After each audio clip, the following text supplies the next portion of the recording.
Hey there, welcome to today's video where we'll tackle a common problem that you might encounter while working with Polars data frames. The problem we have at hand involves converting a date-time column in a Polars data frame to strings in a specific format. In this case, we want to convert the dates to the format CENT_Y_CENT_M, meaning that all dates in January 2024 should be represented as 2024-01.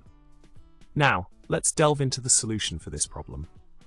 By utilizing the pl.Expr.dt.strftime function available under the pl.Expr.dt namespace, we can easily achieve the desired conversion. The key here is to call the dt_strftime function on the dt attribute of the column expression. This way, we can transform the date-time values into strings in the format we need.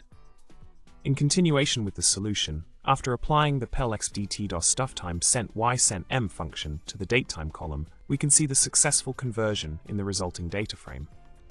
The dates are now properly represented as strings in the format CENT_Y_CENT_M. This straightforward approach allows us to efficiently convert the date-time column to our desired string format without any hassle.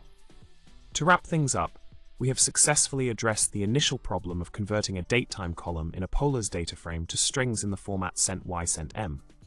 By leveraging the pl.Expr.dt.strftime function, we were able to seamlessly achieve this transformation. I hope you found this solution helpful. Remember to subscribe, like the video, and drop a comment below. Thanks for watching, and see you next time.